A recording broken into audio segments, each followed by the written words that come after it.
Hello everyone. I'm gonna try to get this video out. I've been so sick the past few days. My voice keeps going in and out, fever, chills, you name it, I've got it. And I ain't gonna say the word because I know it's not YouTube approved, but damn, this shit sucks. Alright, this video, assuming that I actually get it made and put out, is going to be about shadow work and the 3 ways to transcend your fears. As you embark on the spiritual journey or soul's path, there will be moments, days, even months when unexpected triggers show up. These triggers offer an alert system to pay closer attention to why certain situations, people, or even content you find on the internet tends to disrupt your flow. These are called shadows. When you come to understand that shadows are a part of you and an unavoidable part of your path towards enlightenment, if you nourish them, eventually they won't trip you up or cause you to lose hours or even days out of your life. While some are quick to judge or even fight the shadow by getting the ego involved, writing nasty messages to blame someone or something for your feelings, or seeing yourself as better or more evolved, these are only ways of coping with the shadow, but they don't actually soothe the shadow. A shadow is a subconscious fear or limiting belief that hasn't been tended to. Shadows don't show up every now and then simply just because. They show up to remind us that a part of ourselves is shut down.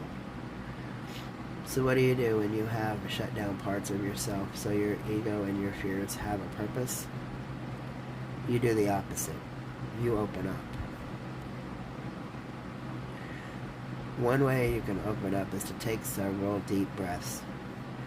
Breathwork is a form of sound healing with a harmonic resonance that pumps new energy throughout the body. It is likely that your shadow are hidden in one of your dormant chakras. Once you begin to activate the sealed chakra, the shadow will slowly diffuse itself. Chakras are vortexes. These vortexes are portals that lead to new territories within the light body. Neglected chakras create stagnant energy within our auric field, which aggravate the psyche and the mind. This is why you feel triggered by things that often should be no big deal. You can ask aloud what the shadow needs. Like humans, shadows want to know you care. When we constantly push the shadow under the rug, so to speak, by suppressing the uncomfortable feelings with unhealthy attachments and habits like drinking, yelling, or playing passive-aggressive, just to name a few, this only fuels the shadow, giving it more power. Pretty soon the neglected shadow is going to be a crying baby. Don't let it get to that point. By simply asking your shadow what it needs or why it feels the way it does, you open yourself up to a better understanding the deeper parts of yourself, which in turn will shift how you handle certain triggers when they show up in the future.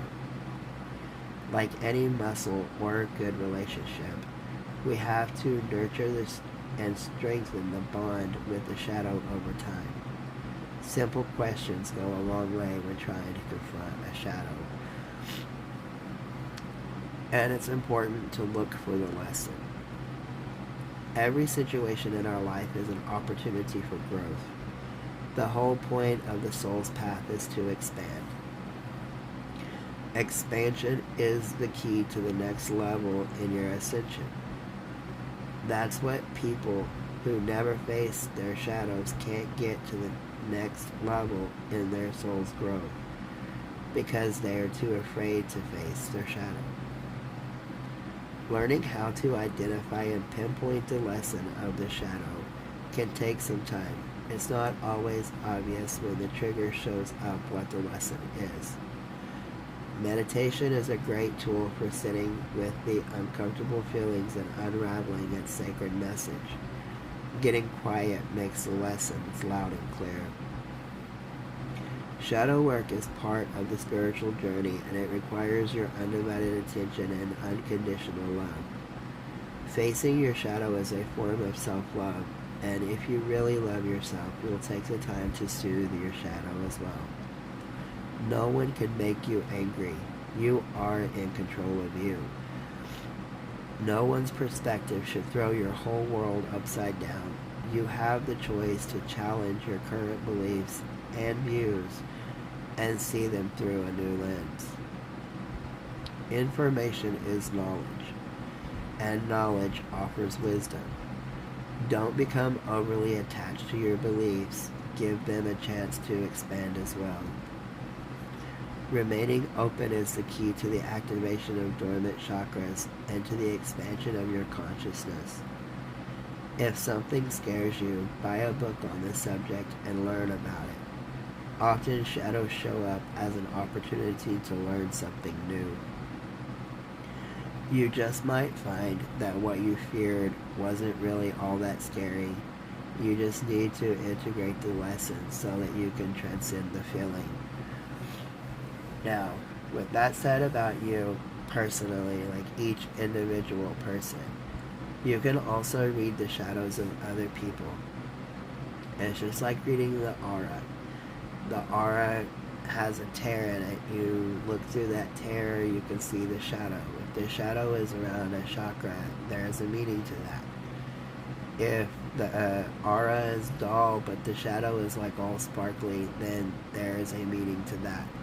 If it's like a disco ball, if it glitters, if it's faint, if it's like, what's the word I'm looking for? Kind of like fluttering around. You know, if it's solid. There's so many meanings to each type of shadow. And if you combine the shadow that you're viewing on the other person with your gut feeling, you can kind of pick up more easily what that shadow is trying to warn you about within that person. You know, it's like I've said a few times, you know, go back and watch a few pressers and look at the shadows on that person. I don't mean like he's standing in the light and there's a shadow on the floor or a shadow on the wall. I'm talking about deep inside the person. If you know exactly how to do it, and it does take time, it takes medication, it takes self-control, it's not something that somebody can just wake up and decide to do. There are people that can read other people and not read themselves. There are some that can read themselves perfectly and not read another person. And there are some people that can just do it all. But it takes a lot of self-control, a lot of motivation, a lot of strategic planning on how to get to that level. But it's actually something that's really easy to do if you are in tune with yourself and you know the meanings to the shadows. Now, my meanings to a shadow may not be your meaning to a shadow.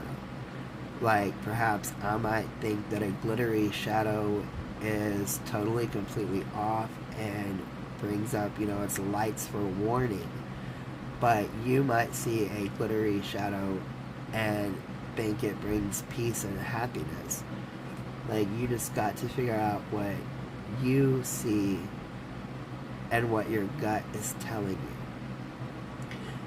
And when you learn what your gut is telling you, and you can actually see these hidden shadows within somebody, sometimes that can save your life, or, you know, keep a family member or a friend from being harmed. You might be able to tell, you know, that they're going to be in a place that is not going to be good for them, and you can give them that warning. it goes a lot into being an empath, but it's kind of on a different level of that. It's not just feeling what the other person feels on the three different levels of that. It's actually looking at a person, seeing the aura, looking through a tear, and seeing the shadow. I know it can sound complicated, but like I said, the best thing if you want to learn this technique is to meditate and find your own shadow, and then ask it what it needs. When you can identify your shadow and the need of that shadow, then if you happen to see another person with that kind of a shadow or similar to it, then that would be the meaning of that type of a shadow for you, for your personal journey into the shadow world. So that's something to think about, something to try to practice, and hopefully it'll help somebody. If you have any questions on different types of shadows or whatever, feel free to leave it in the comment. I will answer them as soon as I feel up to it. Like I said, I've been sick. So far, I haven't lost my voice, so I'm going to go ahead and close this video before the end messes up and I have to re-delete it all again. But have a good night, everyone.